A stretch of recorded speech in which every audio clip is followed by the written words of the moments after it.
you guys definitely laid the groundwork, and it's something that I will say time and time again. Anytime anyone asks me like, what is the best film that I've worked on to date, I would have to say The Late Game, and it is definitely attributed to uh, just the open collaborative spirit that you guys presented to not only myself but a number of cast and crew. Like there was no idea too small, that you guys considered like was not worth hearing. You heard everybody out in terms of everything, and yeah, man, like just there's never been an environment like it before, because like Tyner, you especially as the director, like if there was something that would help make a scene stronger, or as we will probably get to later in this episode, sort of having to pivot the way that we were going to approach making the film. You guys were all ears for how we could, make the film as good as it could possibly be. And I think that's something that everybody on set wanted.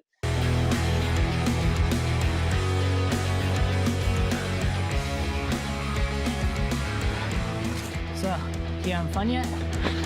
Welcome to episode 6 of the Late Game podcast. I am co-creator, producer, actor Jeffrey M. Zucker, and my business partner with me here is Jeff Tyner, who was the writer and director of the Late Game. Hello. Always good to see your face. And, what have you been up to? I know you had a big beer league playoff game the other night. Yeah, just had a back-to-back.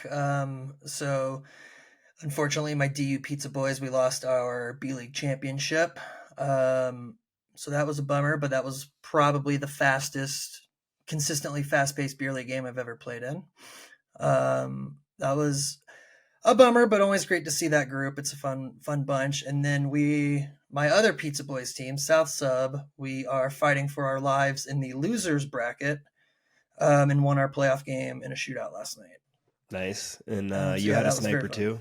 I had a nice snipe to start the lead off the scoring, and then I had the most humiliating shootout attempt where I didn't even get a shot and lost the puck on the choppy ice. Well, at least it didn't make SportsCenter. Yeah, it didn't. And thankfully, shout out to Brent Chod. I mean, not Brent. Well, shout out to Brent because I love him. But shout out to Ross Chod for the game winner. It was... The ref screwed up our celly though. Normally you get a game winner in the shootout. Boys hop the boards. You get a nice embrace, much like I won't even make the connection. But we were the last team to shoot. So it was over. But a very clueless ref that was by our bench was like, no, the other team gets to shoot, right? And we're like, no. And then so Ross was like, I expected to be engulfed in hugs, and I barely got fist bumps by the time he made it to us because the whole timing of it was thrown. But also shout out to Jeff Simpson, who stopped all 7 shooters in the shootout. That's pretty badass. That's very impressive. And yeah, I mean, that sounds like very beer league ref to like ruin the excitement. 100%. So there was some fun with it. But yeah, so if we win out, we have to play Monday, Wednesday this week. So the Monday, if that's over, and then Monday, Wednesday next week if we want to win out and win everything. So we'll see how it goes, one game at a time. Nice. Well, I hope it happens. We've mentioned in previous episodes that we're both on my Bear Seals team now on Monday nights. You were busy with your Pizza Boys playoff game Monday, and our game was at 10:15 p.m. We had very recently gotten back from Chicago. I was absolutely exhausted. I think I was in bed before 9. And so, yeah, there was just the fact that you were not going and it was a 10-15 game that was enough to keep me from going. I get it. And I guarantee you cozied up in your bed at 9 p.m., had zero regrets. You're like, this is exactly where I want to be. Oh, yeah. No, I was thinking like, God, it would really suck to be playing in the 10-15 game and not be home till like midnight or whatever. I was up until 2:30, basically, from this one. Yeah, especially when, our son comes in at 6 a.m. It's just like, it feels a lot better when you got in bed at 9. Definitely. No, yeah, I get that. And if I saw correctly in the group chat, we won. Anyway. Yeah, it was a 6-5 W. And yeah, I mean, if we were desperate for people, maybe there was, a sub or two on the bench, maybe I could have mustered up the strength, but I saw we had enough guys and they got the job done. Yeah, nothing wrong with that. So yeah, I mean, that was my week in beer league. Fortunately, for the first time in a while, I'll get to skate in our Friday skate this week. We've been traveling a ton, but fortunately not this weekend. So looking forward to that. I'll, try to get us a full bench this week. I know the group last week didn't have much going on. And the other thing I'll mention is that, we're recording this on, the Tuesday after we got back from Chicago late Saturday night. And we did our partnership with the Chicago Wolves in the AHL. The Wolves were an amazing partner, treated us really well. We had a lot of fun at the Wolves game. I got to see them win after being down 2-0. And yeah, we had a lot of fun. And then we did our watch party the next day at the beautiful historic Pickwick Theater. And yeah, what'd you think of the trip? It was a blast, absolute blast. That was my first ever AHL game as a spectator. You played So it, that is what you're yes, saying. oh yeah, of course. Okay. That was super cool. The Wolves do a hell of a show with the pyrotechnics, man. I've never seen anything like that at a hockey game. That's for sure. Shout out to Tim, who was the absolute bee's knees of a person, just like nothing but he was so pumped to have us, was nothing but a delight to deal with. The theater, Pickwick Theater, was, as I will keep citing you, we found out, built in 1928, like so much history in there, like had a great vibe, old school vibe. So the coolest venue we've shown it at by a mile, so far. Yeah, all in all, it was a great trip. Had a lot of quality time with you, with Sean Shapiro, Tyler Durham. Just hanging out with the boys, man. Like do it and working hard, but having fun while we do it. And Alec, yeah, sorry. Yeah, he dude, I got to see Alec come out of his shell a little bit too. He's getting ingrained with us with each one of these trips. He's becoming more of us, which might not be the best thing for him, but we certainly like it. Yeah, no, he definitely gets more comfortable and more endeared to everyone. And yeah, it was a lot of fun getting to spend some time with him.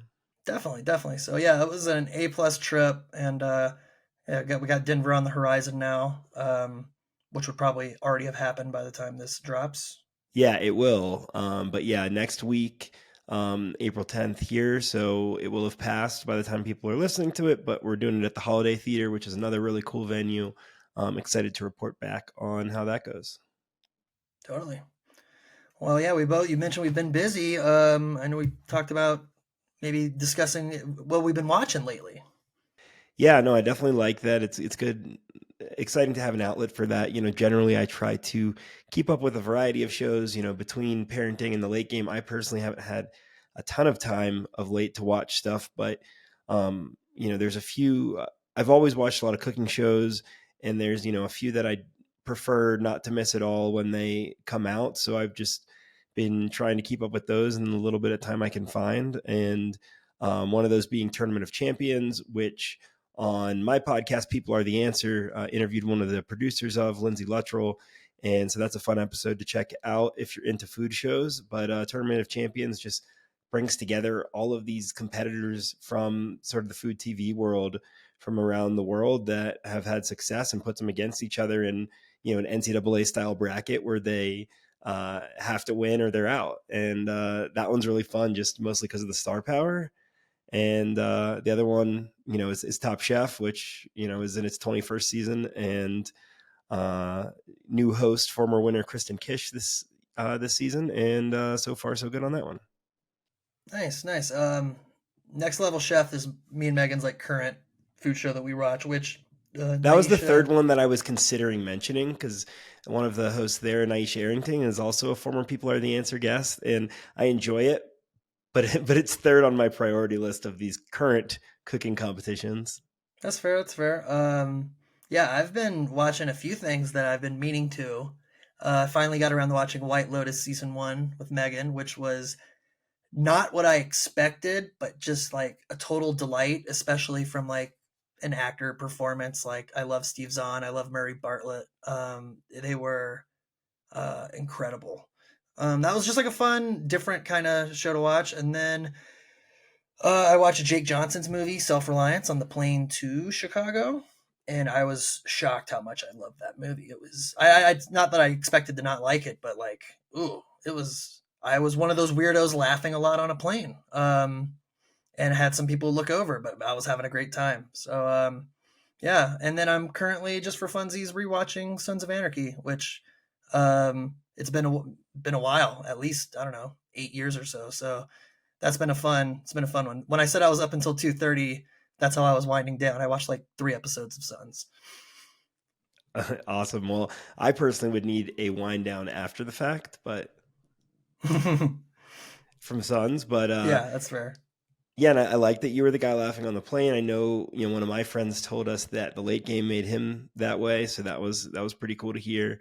And then the other cool aspect of Self Reliance is our friend Daryl, that was in a pilot presentation we shot called Kingpins, was in Self Reliance, and you said it was a lot of fun to watch him.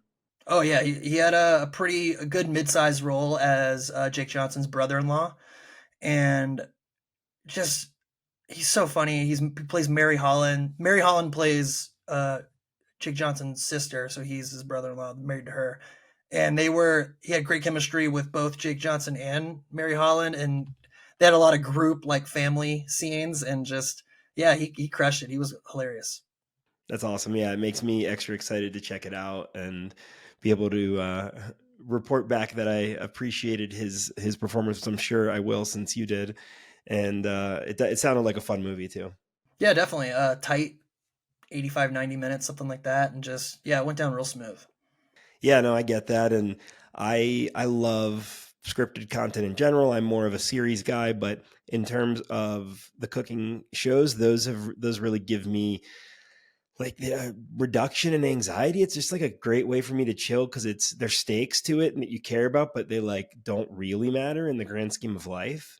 So it's like an easy, fun watch that I really enjoy. And then also, certain episodes or certain parts of the show I can do some work during, if it's, more of a lull. But whereas, if you're watching like The Last of Us, you don't want to look away. Definitely. I am all on team comfort viewing to reduce anxiety. So cooking shows are great.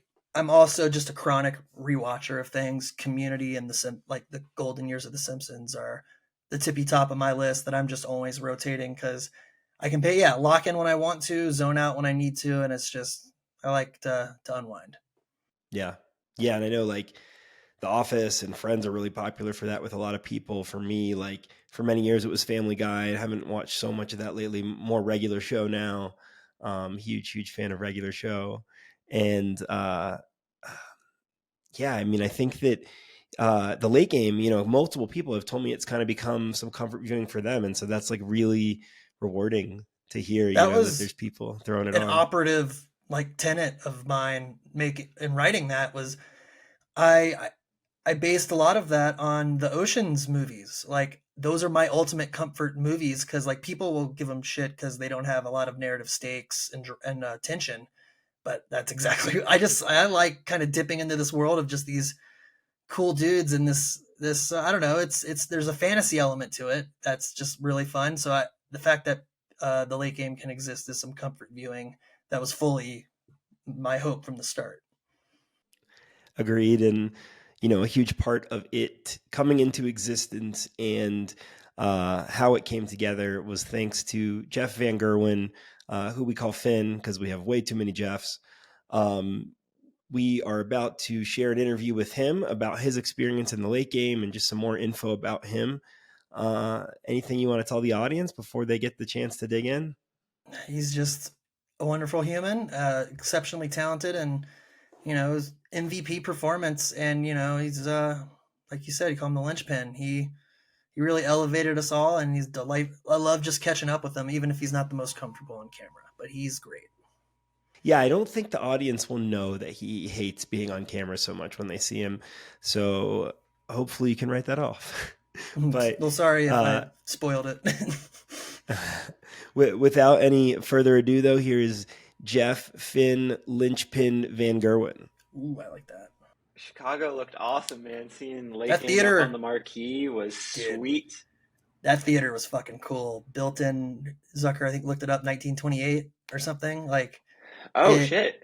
it was awesome. It Historic. was, and like that immediate area around it seriously looked like were Doc Brown and Marty McFly, like the main strip of like where the city hall Yeah, and everything is. Like, dude, it was eerie in that front. Like, honestly, it was pretty wild. that's awesome. Yeah, that sounds great. How was the turnout? Like pretty decent? Yeah, over 100, right? Yeah, I Oh, mean, it was wow. solid. Holy shit.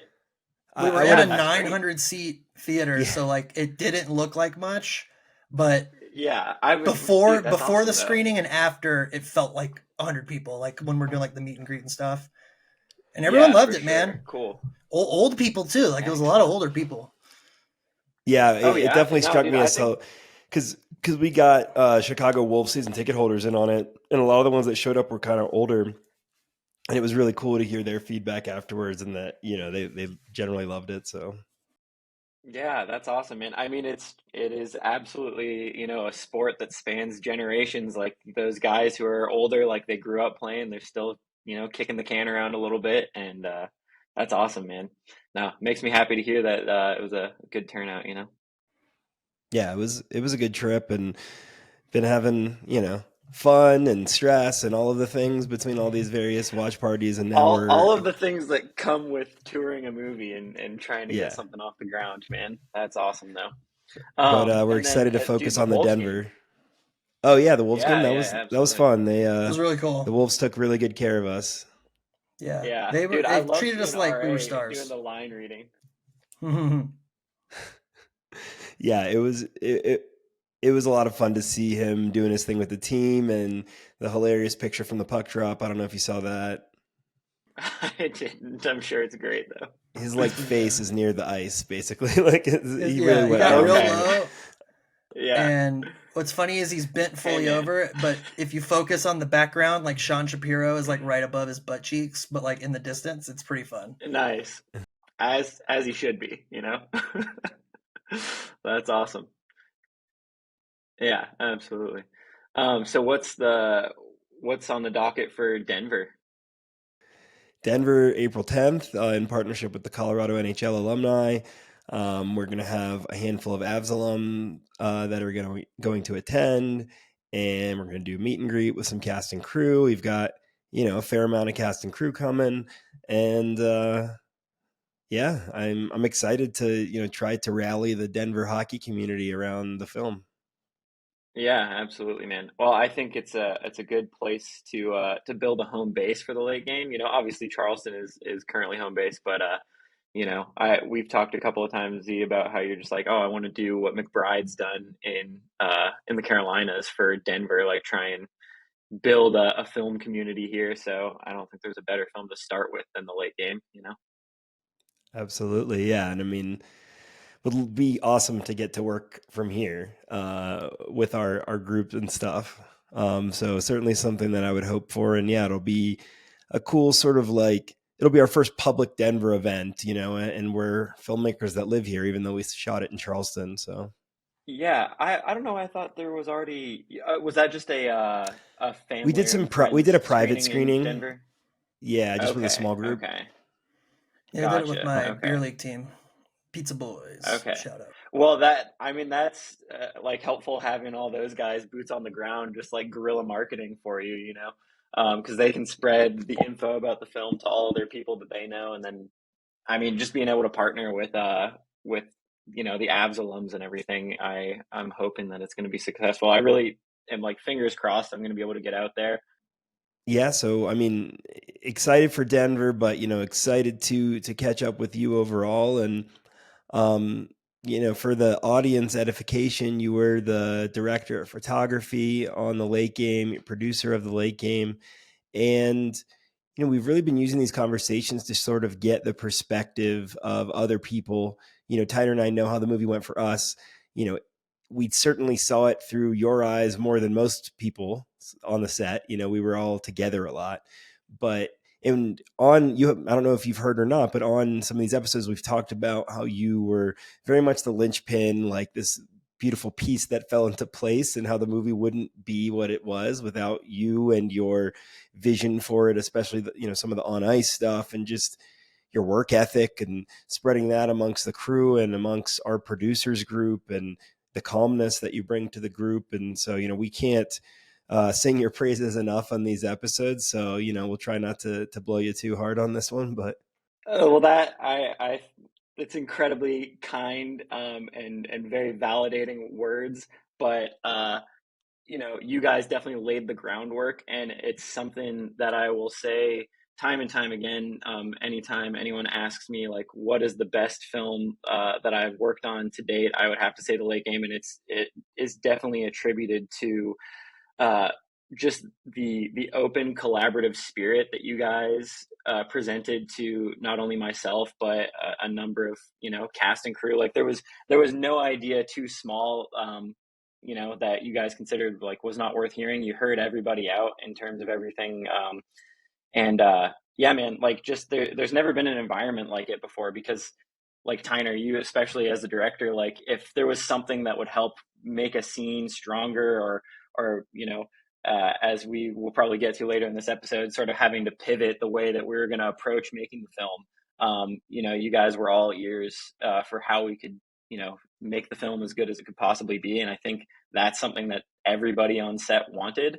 And yeah, I mean, it was also beneficial just having a hockey background too, because I definitely saw the vision and what you wanted to achieve. And so even on those moments where we had to pivot, it's like, hey, let's pivot, but let's not sacrifice the hockey, of it all, which is what the film was about. So I thank you guys both for just welcoming me in with open arms, and trusting me to shoot this thing that you guys had been marinating on long before we ever met. But it feels like we've known each other for a lifetime now. I mean, I consider you guys dear friends, and it's all thanks to the movie. Feelings mutual, man.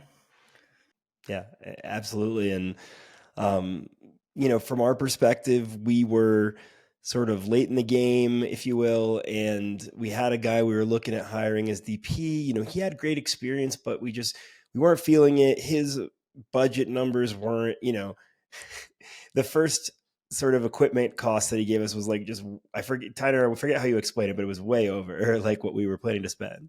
Yeah, it was like kind of what we had hopefully is the full budget kind of in our pre-shooting like optimistic stage, and we're like, man, this is a hell of a starting place. And I just remember every time I spoke to him, I knew he knew what he was talking about. But boy, I just would become more anxious. I would feel more of that imposter syndrome creeping in. And then, like we've mentioned it before, I get a Reddit DM, which I never got.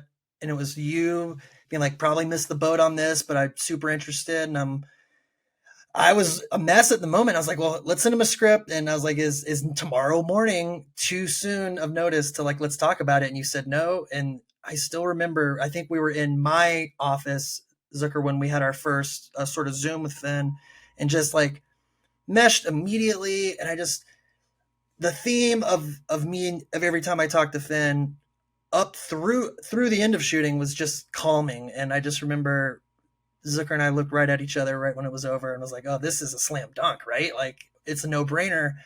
And what I love with that too is that like our first instincts couldn't have been more right too. Like, I don't know. It's just, again, you saw my crazy like conspiracy theory wall with all the scene cards, when you got the South Carolina Finn, like I was a wreck, but every conversation I had with you, just brought my blood pressure down, and I'm calming myself just talking about it right now, man. It was a dream come true, and it's wild that we met this way, because it does feel like we've known each other forever, and I just love you, man. And I love you too, bro. I love you too. And I remember, you got that Reddit message. I got the Instagram message. I think I got an email too. And I was like, at the least, this guy's enthusiastic. So that's exciting. Dude, I really wanted to work on a hockey movie. Like, not to cut you off. I was just like, I saw the post and I was like, this is like a once in a life. Because like everyone's like, at least our age, grew up on the Mighty Ducks, grew up on Miracle, Mystery Alaska, like all those classic films. But like, Hollywood just doesn't make hockey movies, and even independent filmmakers, like I've never seen anyone out there trying to get a hockey movie off the ground. And I've, for years and years and years followed Kevin Smith, who's tried to get his own hockey movie off the ground. So they just, even with name recognition, they just don't get made. And I'm, discovering this post of two guys who are just like, going at it, trying to get this thing made. fighting tooth and nail to get it made, and they're going to do it themselves. And I was like, all right, well, this is a really cool opportunity that I just do not think is going to come again. So yeah, I messaged you on Instagram, messaged Tyner on Reddit, and I was like, I genuinely mean it to this day. If even if you hadn't hired me, I would have like absolutely tuned into the movie because no one else is doing what you guys were trying to do, you know? So I thought that was really rad. Sorry, I did not mean to cut you off there. Just like I'm still very just excited about the fact that like you guys just did it. You know, you built the team, you made it happen. I know Tyner, you've talked about for a while, like even if you couldn't find a DP to come out for the, you know, within the budget constrictions that you guys had, like you were going to shoot it yourself. Like this thing was getting made. So that is always kind of the spirit under which I have gravitated towards in terms of collaborating with people in filmmaking. Like I just love people who just want to make something that comes from their heart, that comes from a very real place. And like, you know, Hollywood be damned, we're going to get it made, you know? Definitely our attitude just to get it done, especially after getting kicked around in Hollywood a lot over the years. Just wanted to make something. And, you know, I remember we sort of fit in that first call with you because we were desperate to make a hire on the DP front. We're like, you know, this is something that needs to get done ASAP. And I was actually on like a road trip of sorts with my brother-in-law in the mountains here. And so I was sitting on like a bench or something in whatever town. And so it was on the phone the first time. And then I think the next time was probably when we were on Zoom. But yeah, just the second we got off the phone, Tyner and I were like, yep. Nice. So, you know, you seem to really understand the scrappy nature of what we were doing as well. That was important to us. And so, yeah, I mean, we've obviously talked about our perspective on it. You gave us a little bit of like how you came upon the Reddit posts and stuff. So yeah, tell me more about your sort of entry point to the late game and how things went from there for you. Oh yeah, it was awesome, man. I mean, just start to finish, it's funny that Tyner says I calmed him down because even from the very first phone call, like I could tell he was stressed out, and you know, it's his first feature he's ever trying to direct, not to mention something he's written himself, and and so I'm very thankful that I could be a source of calm, that you know, just trying to approach it like, hey man, like we're gonna get this movie made, and it's gonna be great, and it's gonna be fine. Little did I know we were all going to be dealing with frostbitten feet later down the road, but that was probably one of the greatest, you know, pitfalls we had to overcome. But yeah, I sent you guys those messages, just reaching out, trying to find a way to get involved. I thought it was a really cool project, and after our conversation, I mean, I'm trying to remember. It was probably like we shot in September, and I think it was probably July when I reached out to you guys. So we like very, you know, minimal prep time. So pretty much right out the gate, as soon as we decided we were moving forward together, I started working on a shot list. And by the time I got into Charleston, the very first time I ever met Tyner, you know, just hopped in his car, gave him a big hug, and we just set off to his house where we kind of set up in front of his, I don't remember what you just called it, your insane board of scheduling that you had set up, which yes, exactly, which was an amazing, at least for me, like, you know, first time meeting you guys, I was like, all right, well, let's just jump right in, let's just start work right away. And that was, you know, first 30 minutes being in Charleston, we were nose to the grindstone getting things done. But even very quickly, like into that, you know, Tyner had been working on this for days, scheduling and stuff, and so this was the moment I just came in. I was like, all right, let's just exhale for a second, and just, you know, started providing a little input where it's like, all right, we could probably shoot these things back to back here, give ourselves a little more time on this day, and we started moving a few things around here and there, and then you know, Taylor Rizzo ended up coming over, who plays Hubie in the movie. He's another one of the producers on the film. He's the first AD on set. Came over, and very quickly it started moving from like, all right, you know, we're people who just met starting to work on a movie together to like establishing a rapport and a relationship with each other and everything. And then I think after I arrived, we were on set, if I'm not mistaken, 2 days later. Like it was boots on the ground, and Like that's when I first met you, is when we went to the Ice Palace to check out the dolly that Dalton had built and just kind of like figure some things out. yeah, we did a couple little troubleshooting tests just to make sure that our plan. That's one of the things too that was so a little bit nerve wracking, but also exciting. Just to like show up on set, it's like, all right, cool. Everything that we've kind of assembled beforehand, just because of the rushed nature of at least my involvement of pre-production, it was kind of just like, all right, here's all the things that we're planning. In theory, they should work, right? So it's like once we get there and actually getting the ice dolly on there, and keeping in mind, like we kind of structured that ice dolly off of like behind the scenes videos we'd seen from Miracle, and it's like, cool, we're gonna do like the budget version. We don't have Disney money here, so we're just gonna make something that we hope, fingers crossed, will work. And it really allowed us to capture some great footage. And shout out to Dalton for building that thing based off of like a crappy little like screenshot I took off of YouTube. It's like, let's try to do something like that. But yeah, so all these things that we had planned in theory ended up working, and yeah, like 2 days later we were on the ice, making things happen. And from there, I wish I could say it wasn't a blur, but it absolutely was. There's obviously standout moments, but every day on the ice for 14 days straight, it came and went so fast, which is always like a bittersweet thing about making a movie, especially when you like really come to enjoy the people, the company of the people that you're working with. It's just, it's done too soon. Yeah, we've talked about that with a couple people about sort of the blues that you have at the end of a shoot. Oh, absolutely. Yeah. Yeah. It was, that was rough. And something just popped into my mind too, because I remember when we were first talking about me potentially coming on board, the only scheduling conflict that was potentially keeping me from signing on to the movie was we were going to shoot into September 16th, I think, which was the day my cousin was getting married. And I was like, I can't miss my cousin's wedding. I'm going to have to like, I don't know if I'm going to be able to do this. And we ended up like piling 2 days together, moving some stuff around. And it's like, okay, well, what if we shot super early on the 15th and you flew out right afterwards? So I remember like getting on the plane and like I can never sleep on a plane. And as soon as I hit the seat, I was just like lights out, and then boom, I was in Canada. Yeah, it was very much a blur, just absolutely exhausted afterwards. But I would absolutely do it again. I hope we get to do it again. But yeah, there's definitely some standout moments, Speaking to that exact same phenomena of just like closing your eyes and being out, I had to like return all the gear, return the trucks, and I'm driving back roads back to St. George because the interstate was backed up. And I was like, I can't make it. So I pull off to a gas station in the middle of nowhere. I described to Kirk where I'm at. And he's like, I know where that gas station is.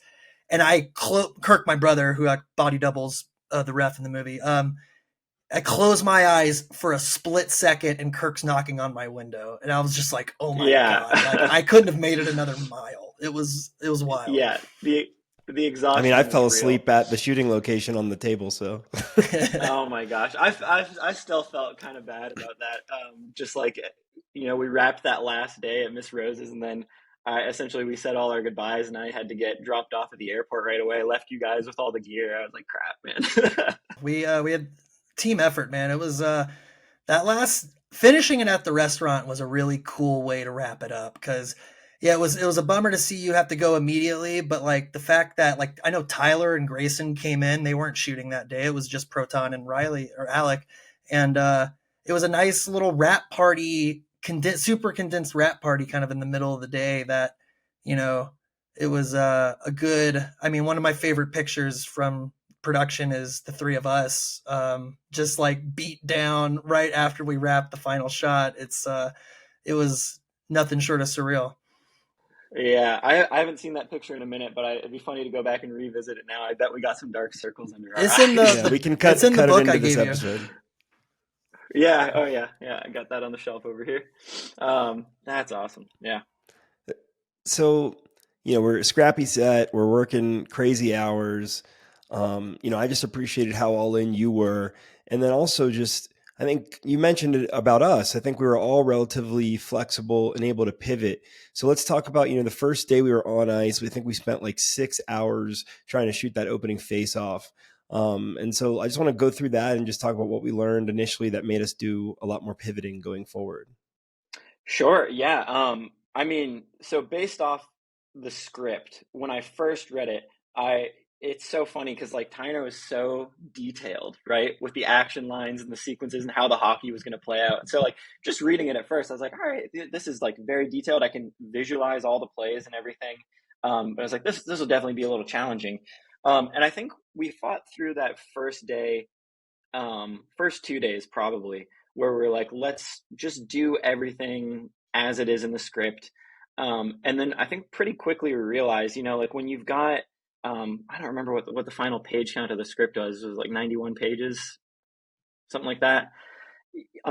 So like, when you got a script and you're shooting dialogue, those minutes roll right by real fast, because dialogue setups are quick and easy. But with action sequences, like, even going into it, like, all right, this is probably going to take some time, but then the resets were, tough to be quick on those, and then just trying to figure out exactly how everything is going to flow together. We kind of got this point where in our little like meetings afterwards, we went to the bar in the Ice Palace, which was always a very nice, calm after the storm each night. The penalty box, yes, shout out, where we'd have all our snacks and plan for the next day. But after like the first 2 days, I remember us having a conversation where we were like just talking about selecting like a few really pivotal plays, and how we were going to have those play out, but then just trying to capture a little bit more free form hockey, which I think really lends like a cool, unique look to the movie, and really helps those like super choreographed, scripted hockey moments stand out.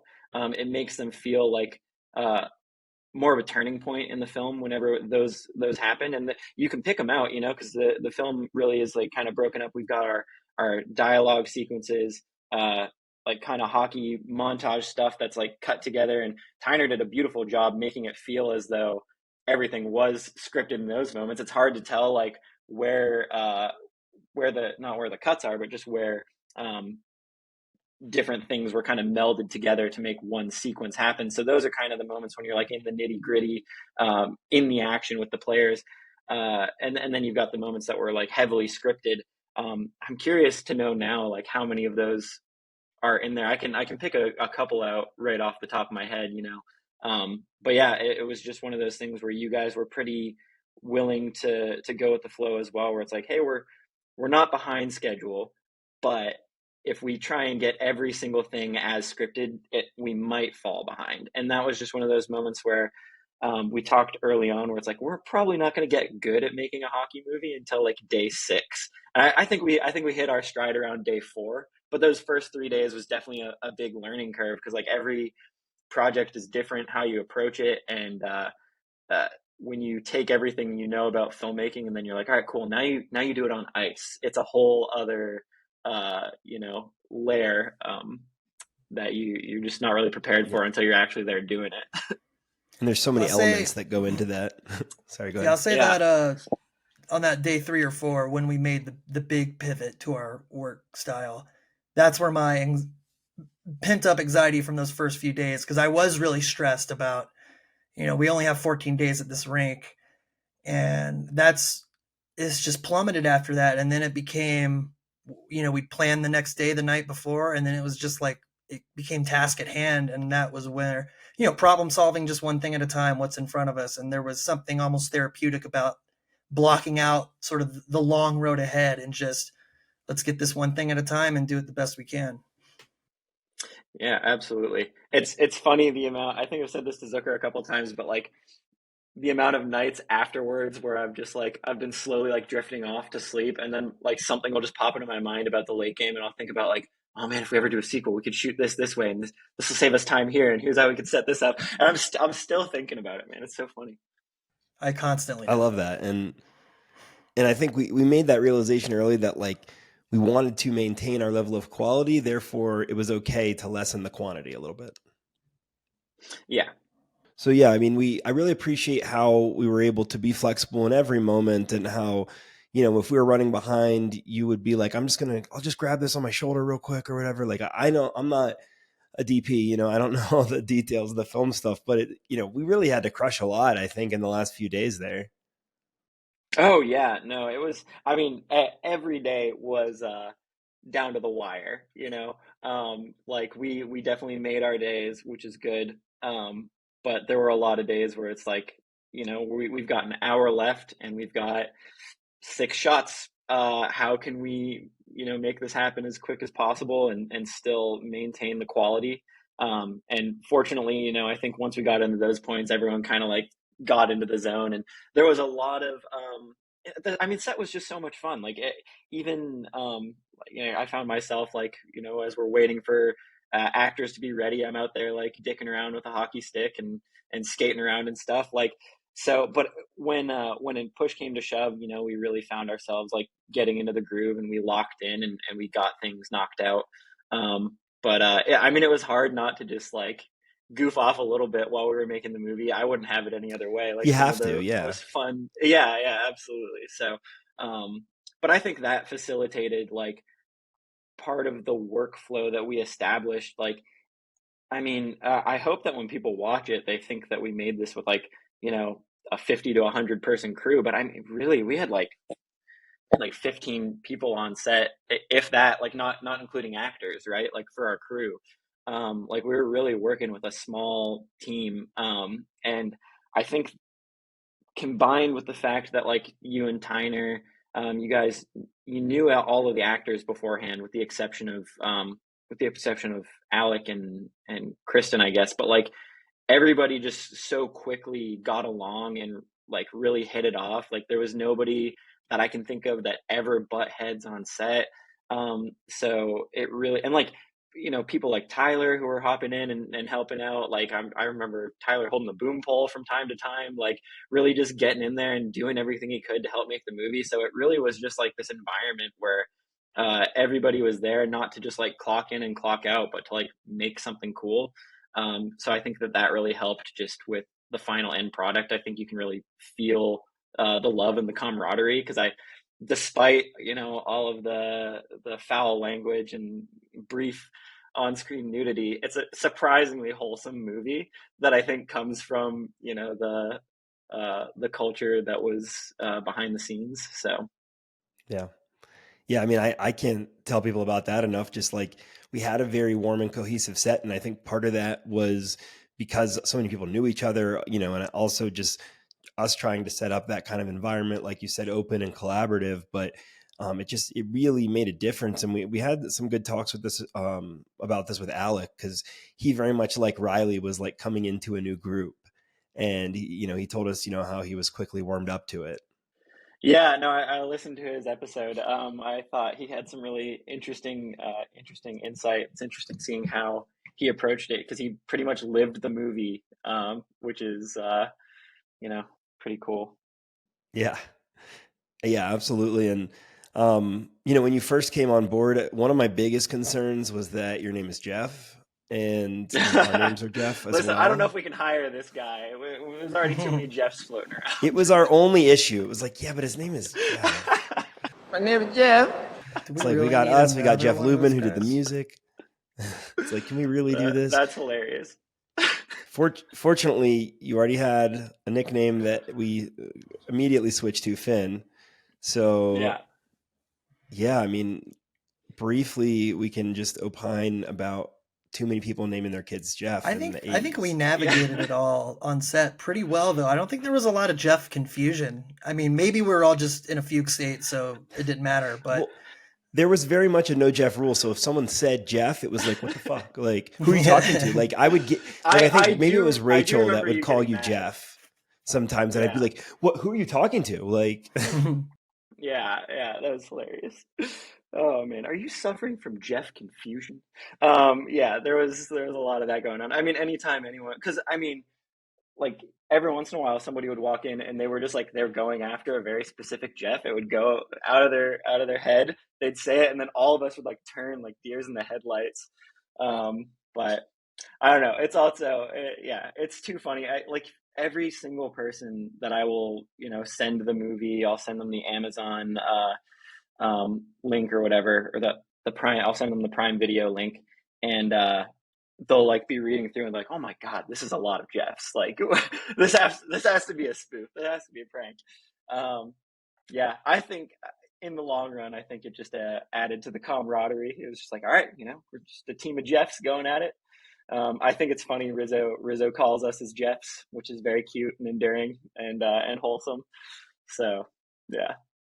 I love how the Jeffs Agreed. really And hit you over the head in the opening title credits too, because like not just are there a lot of Jeffs, there's a lot of Jeffs and a lot of roles. So I need to get a final Jeff Yeah, tally on the title credits at the very least. yeah. yeah, Wasn't there a fifth Jeff at one point in time?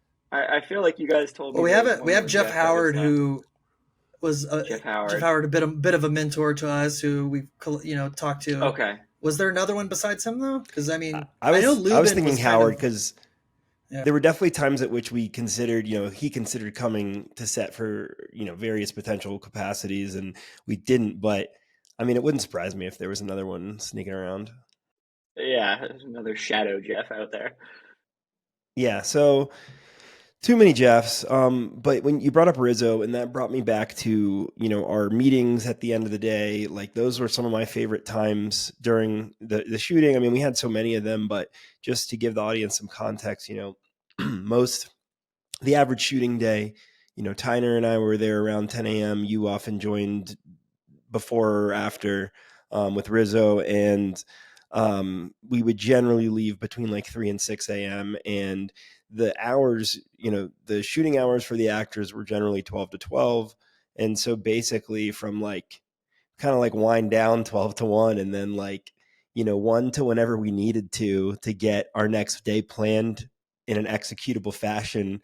The three of us, Rizzo and Rachel, were in the penalty box, as in the bar, not on the ice, and eating tons of ridiculous snacks and figuring out what we were going to do the next day. Like, I mean, and we were also like very tired in those states, but it was also, there was still adrenaline from the day. So like, it's not like I could have necessarily gone right to sleep even if that was an option. Yeah, no, I mean it was just a great way to debrief the day too, because we would go ahead and talk about something that was funny that happened that day, whether it was related to the movie or offset. Talk about what we could make better the following day. Um, yeah, no, it was absolutely like some of my favorite times afterwards. Just going going through Fritos, man. Oh my God. Just so many bags of chips. Um, yeah, no, it was crucial because like part of the pivoting, I had this just a beautiful shot list laid out that we had to toss out the window. So kind of part of it was like, all right, cool. So for tomorrow, like, what can we use from the shot list, and then what can we kind of do a little bit more free form, and then we would also just like kind of throw around like ideas for like, okay, maybe we have these two characters interact here, and just kind of start throwing around ideas for like additional material we could add in. Some of which made it in the movie, some of which didn't, but it was still a good way to kind of just reorganize and plan for the next day. But it was all very much like free form after a certain point. We knew the scenes we were gonna have to shoot, and then it was like, okay, well, instead of this, maybe we like throw something slightly different at the actors tomorrow. So like it kind of kept everyone on their toes too. Yeah, the actors were good about it, especially the likes of like Alec and Kristen, who had some more experience than other people, and were still willing to sort of roll with the punches. We definitely appreciated that. And I'm going to pivot us now, if you will, to talk a little bit about, after shooting. So for a lot of the people we've talked to, they're cast members, so they didn't really see much between September of 22 and, January of 24. And for us, though, you and Rizzo were involved with us in the entirety of the process, as Tyner was editing, as we were going through sound and color. So, while it was a long wait for us, it was a relatively busy wait. But I want to talk about sort of that period for you of life, and like what role the late game had in your life during that time.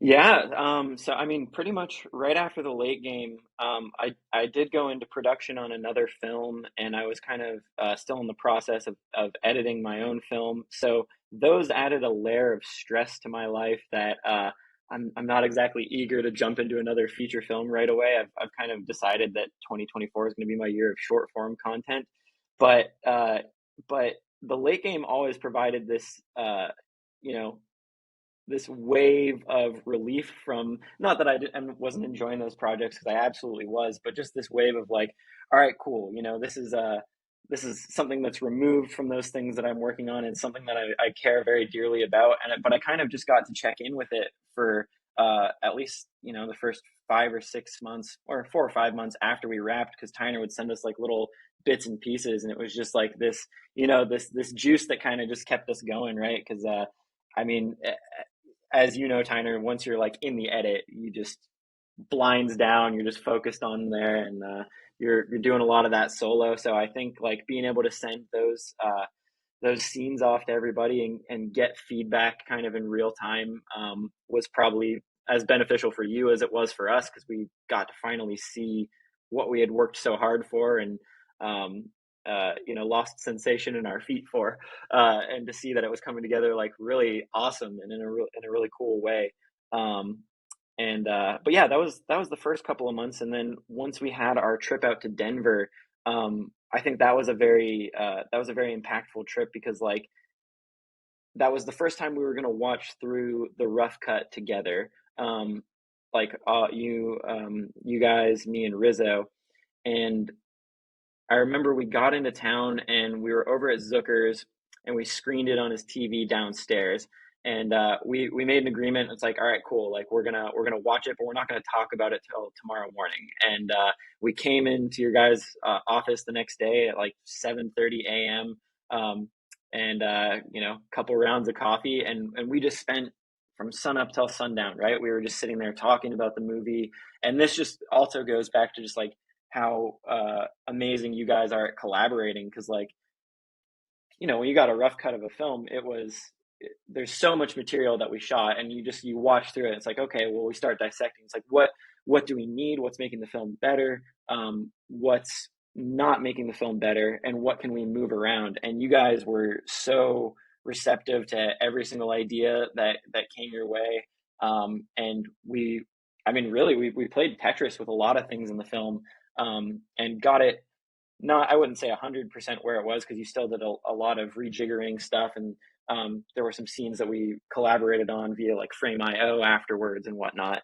But really, just like spent a lot of time those 2 days we were in Denver, just talking about it and moving stuff around, dropping scenes where it's like, which is always tough, because you spent so much time getting them on the day, and even some of the scenes we lost are like really funny, but they're not necessarily like fit in with the whole narrative that we kind of ended up establishing, where it's like you kind of got to pick the scenes where it's like, all right, these are the threads that we're going to follow, so other things kind of have to get dropped by the wayside. But hopefully eventually there's a Blu-ray or something that comes out, we got a bunch of deleted scenes and everything, because there's a bunch of stuff out there that I think people have a lot of fun with. But yeah, that was a really cool part of the process.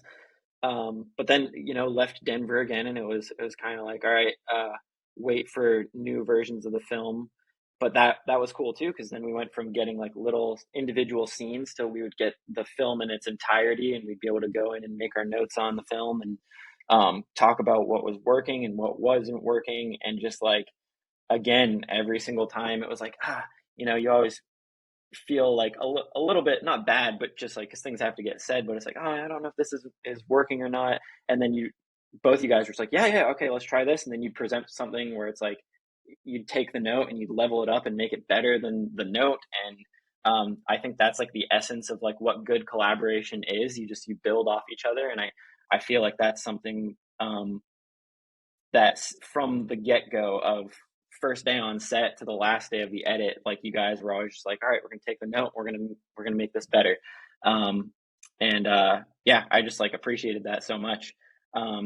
Just being able to be such a part of shaping the film in post-production, that was very cool. And then we got into color and sound, and that was a beast all of its own. Yeah, it was. And no, I appreciated that collaborative process. And certainly, especially on that first trip with you and Rizzo in Denver, Tyner was a very good sport in doing some, editing as we were talking, which I know was kind of a pain. Editing on the fly. Yeah. But that's definitely where I think it became a movie from a versus an assembly cut. And Zucker and I have talked about this a bunch. Like, we really got to get together and watch that assembly cut one of these days and just Oh, see I would how love night and to. day it is. Yeah. Yeah, Yeah, absolutely, it'll be pretty absolutely. interesting. I Yeah. wouldn't want to share it publicly, at least at this point, No, but yeah, just us. I think that Yeah. just would us. be Yep. an experience after we've seen it in its current state now for so long. Yeah. And then speaking of sound and color, like, can't say enough good things about Monkeyland Audio, did our sound design, and then Bradley, is it Gear or Greer? Um, Bradley Greer at Kyoto Color here in New yeah, it Orleans. just talk about legitimizing the final product so much. They were both, especially Bradley. Like, you encouraged me to come out to New Orleans to kind of, sort of approve the final pass, and is just to watch him work is was mind blowing. Like, it was, talk about a talented guy. He's a magician for sure. I would go in there, because I just being able to get somebody local to me was very beneficial because I think out of every day that we worked on the film post color, I think there was only one day that I wasn't able to go in. And we'd sit there and we'd talk about the shots and Tyner, you and I talked about just like trying to craft the look for the late game and as essentially as if you were had a bunch of stills from a bunch of hockey movies set aside, and you're flipping through them like a deck of cards. Just being able to stop and freeze on that still from the late game, be able to point it out like, oh, that's from the late game. Like whether it's a shot of just like the puck, sliding across the ice, or like the shot of a player, or shot of somebody in the stands, or whatever, just based off the color grade.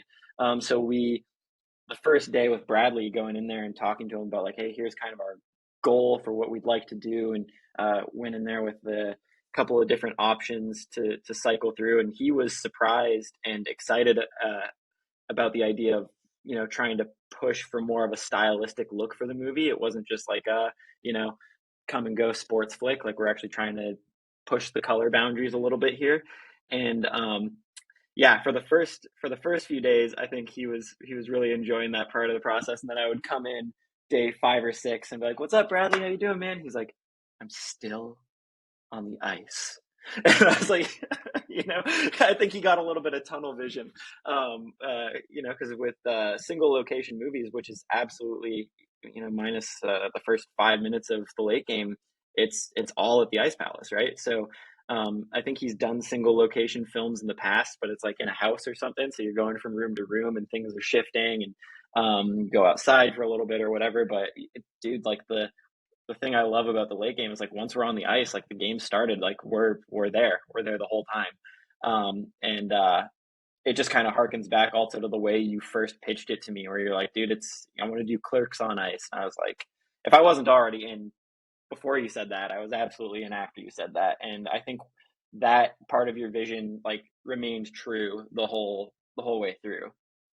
That's been the wildest thing now that the movie's out in the wild, is how many people I don't know at all who've told me Kevin Smith vibes, Clerks, Mallrats, like exactly what I want to hear. People have picked that up, and more than a few, and that's just like the ultimate compliment to me, man, because like those are foundational movies for me as a viewer. That, like, especially Clerks. I remember watching Clerks for the first time, never even thinking for a second, like, if someone said, "Yeah, you want to make movies?" Sure, that'd be fun. But to me, it made it seem a little approachable. And I was like, you can make movies that are like this. I didn't know that, like, it just resonated. It was so impactful, even though I'm 15, 16 years old. A good third of that movie is going over my head at that age, but still, just like, I really, so much of that movie impacted me in such a way. So if any, the people who have made that connection, it just really hits me in the feels, because that's high praise to me. Oh, absolutely, man. And it's like going hand in hand with the way that he shot that movie. It's, spent so many hours dicking around with his buds at the convenience store. It's very clear that you and Zucker, made this movie from a place of love. And I've heard you guys talk about, when you were kids getting dropped off at the Ice Palace and hanging out there from the time you got out of school till it was, parents are off work and coming to pick you up and whatnot. So a lot of time spent in that building, and it shows in the final product. Like this is a movie that can only be made by two dudes who love hockey, but who have, a lot to say about the relationships that they've built through the game, which is, it absolutely shines through in the final product. Thank you. And, we were able to showcase a lot of those relationships and having our friends in the movie, like Matt Mons, who plays the ref, he's like a brother to me. He started working at the Ice Palace in 99, maybe, and, so I've known him since then. And those days where I was just hanging out at the rink, it was often with him. And, to see him as a non-actor come in and just absolutely destroy in the best of ways that ref role was just really cool to see. Oh my gosh, he did so great. The perfect, tired, grumpy ref.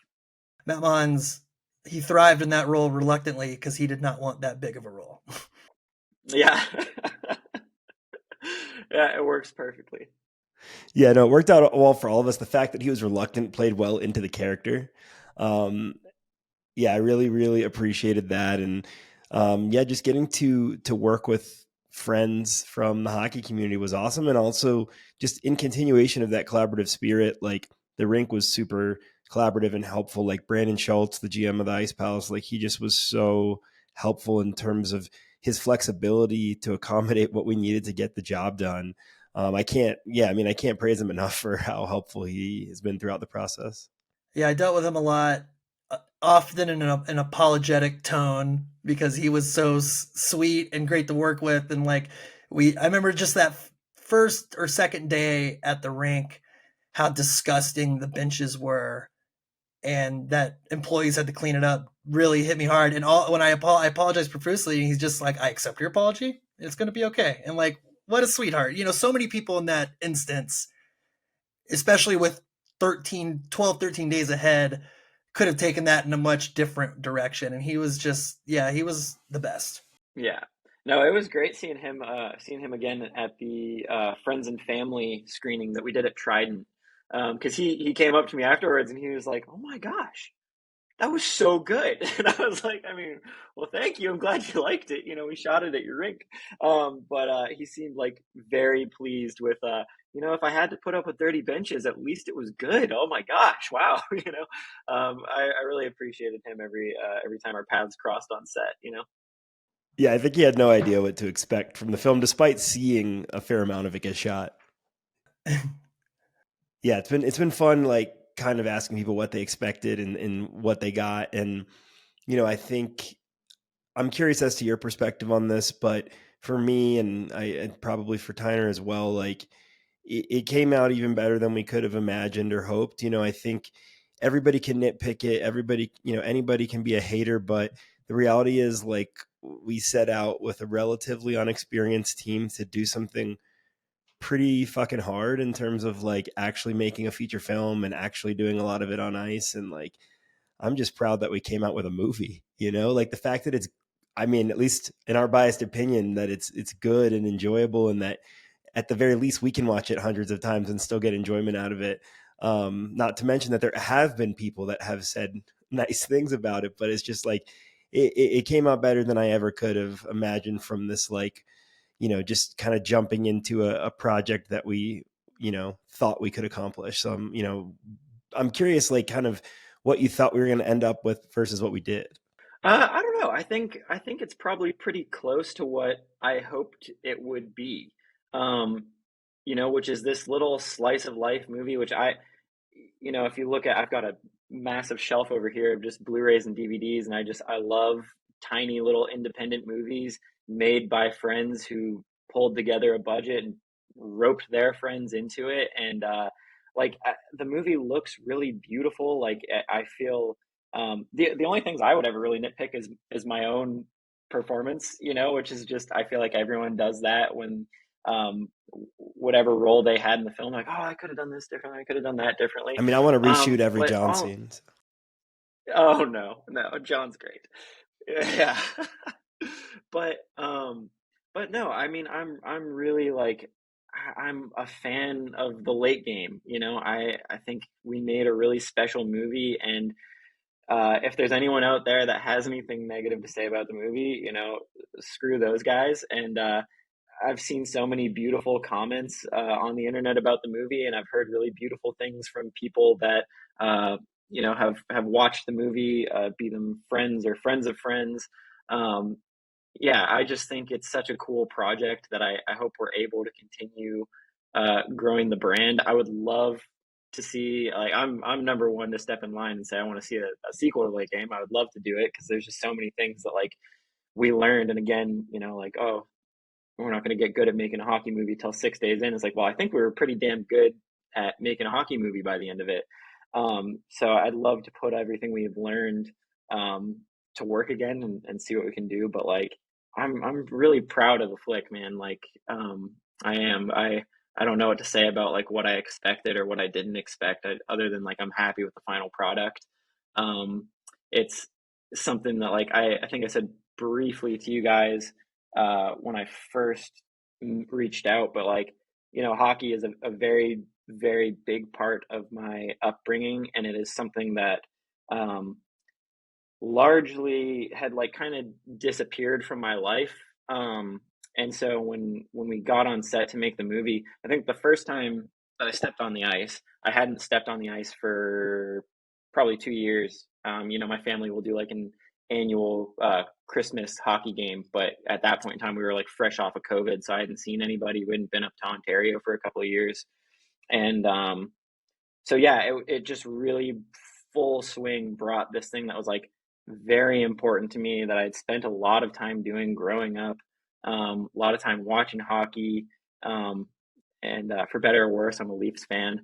So like it just brought all of these like emotions and feelings back, and like getting to see the final product and be like, oh man, like I made some really great friends off of this movie, and like it's about a sport that really means so much to me. And it's just brought hockey back into my life in a big bad way.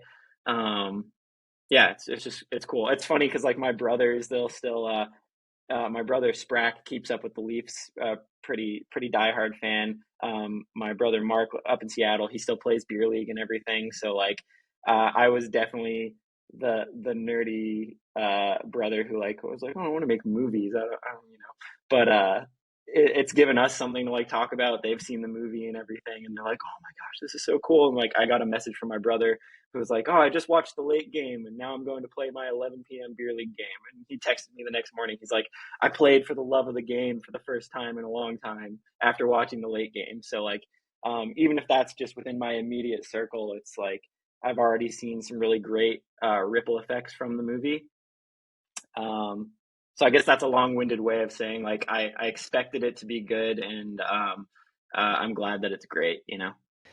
Yeah, I mean, I think that it's been cool to see how it's changed some people's relationship with hockey in terms of like you hadn't been doing hockey related things for a while, and like Alec had just like, relatively recently been getting back into it, and there's been multiple people that have come up to us and said it's just it makes me want to get on the ice and play, and so it's just it's a cool thing to know that we can spark that a little bit. Yeah, absolutely. I wish there was ice less than like 3 hours away from where I am. It's not a great scene for hockey out here. It's not the easiest place to own and operate a rink, I'm sure, but maybe we can Yeah. make some calls. um, but we've talked a lot about the movie itself, but I'm curious to at least want to give you the opportunity to tell us a little bit about your film career prior, what you're working on now. Sure. Yeah. So I guess film career prior, I got started. I guess I caught the bug pretty young, and it was one of those career paths where I just like never really knew if it was going to be viable. I mean, it wasn't like it is today, where it's like every single kid has a phone in their pocket that they can make a movie on, right? So, like, very first job I ever had was I was a skating car hop at Sonic drive-through, and first paycheck I ever got, I bought a little flip video camera, and that was I what had I one of would, those. I was, yeah, dude, they were great. Oh, I missed the flip. I was definitely like the friend in the friend group, like getting up in everybody's face with the video camera and cutting it all together to a song or something like that. So like it was early introduction was just editing. I was like, oh, I like piecing together these memories of me and my friends. And then got to college, and I was in undergrad for marketing. And I remember being like really depressed my second year of school, and I was like, I don't know if I'm really digging like what I'm doing. And that was like when I first made the decision. I was like, I think I'm gonna pivot, and I'm gonna like I want to make movies. I think that's what I want to do. And so right after I graduated, I stuck it out. Right after I graduated, I went up to Minneapolis, and I shot a short film up there with my buddy Bowen, who you guys met. And that was just kind of it for me, man. I ended up going to school. I shot a feature film my my last semester of school, shot a feature, ended up putting that out in 2022. And then since then, it's really just been jumping around. It's always been independent projects for me, independent features. I'll hop on people's features, independent shorts. I've been fortunate enough to work on commercials and stuff like that as well. But that's part of what really made me want to work on the late game, because it just kind of fed into what I had already been trying to build my career off of, which was these independent productions that people are just trying to make happen, right? And so currently I'm working on a feature that I had shot just before the late game, which is where I met Kristen, who ended up coming working on the late game with us. So I've kind of been tinkering away on that for the better part of 2 years now, which is getting very close to being able to head off to sound. But it's just, when you're working on low budget things, you kind of just make progress as you get a little bit of capital coming in. You can sort of push the ball forward slowly but surely. And then I've got a horror comedy film that I wrote and directed with my buddy Paul Duck Tucker. He plays in a legendary local ska band called Joystick, and it's called Amityville NATO, and it is just the most ridiculous fun movie. It's so basically, like a couple of years ago, some independent filmmakers realized that, if you want brand recognition or IP recognition, like, good luck making a Star Wars movie, good luck making a Marvel movie or whatever. Those are all in the hands of the mouse, right? But if you're a fan of horror, you can't trademark the name Amityville. So now, over the last 5 years, all of these Amityville movies have been coming out because of this like built-in IP. And the bar for those movies has gotten lower and lower and lower and lower. And so we decided, we're like, okay, well, we want to kind of keep the campy, ridiculous, like low budget nature that these films have started to get a reputation for, but we want to make like the best version of that. And so like through that, we've partnered with all of these people, all of these local musicians here. So our film is entirely like cast and crewed by people in local bands here in New Orleans. So it's got like a really fun communal aspect to it there. And then, we've kind of branched out and reached out to other people who are associated with that kind of extended universe. And we're hoping to have that released by November. So we're in sound for that right now, and it's just absolutely ridiculous. Our sound guy has acquired the entire sound library from the film Twister. So like, it sounds way better than it has any right to sound. It's called Amityville NATO. It's ridiculous. But yeah, so those are the two projects that I'm working on right now, and then just trying to muster up the courage to put pen to paper on another screenplay. So always kind of got things, a couple irons in the fire, but that's the next goal. Just spend a little time writing and spend a little time away from editing. Well, Finn, you buried the lead right there. As someone who's been lucky enough to see some segments of Amityville NATO, tour de force acting performance from you too. I mean, I'm not saying that tongue in cheek. I mean, you made choices and I fucking love them. So like, we're gonna have to get you into the world of the late game next. I appreciate that. For the best, my scenes are have been cut from the movie. But I will say I feel even okay. more. It is. I feel lucky that I got to see them then. Yeah, no. Oh, they will be seen. So I mean, the whole thing is we're just trying to make this as ridiculous as possible, right? So we're going to release the movie, we're going to release a Blu-ray, and then we're doing like an NCIS Amityville. So my character will appear in NCIS Amityville because we've got all of these cop scenes, right? And so I will still be. People can watch me. It's just not going to be part of the theatrical or the standard release or whatever. But I appreciate the compliments. Yeah, Well, that's exciting. I can't wait to see Semicolon and Amityville NATO. and to see what you come up with next, and to, hopefully collaborate on many more things. Absolutely. Absolutely. Yeah. Well, anything else about your experience with the late game or otherwise that you want to kind of share with the audience before we wrap up? No, man, I'm really glad that it brought us together. And like you said, I hope that it leads to many more projects down the road. We've kind of already loosely talked about a few things, and I hope to see a few of those come to fruition. So, um, yeah, it's a team that I'm eager to jump back into work with again. Yeah, likewise. Well, thank you for your time today. Excited to continue rolling out the late game together and seeing where things go from there. Absolutely.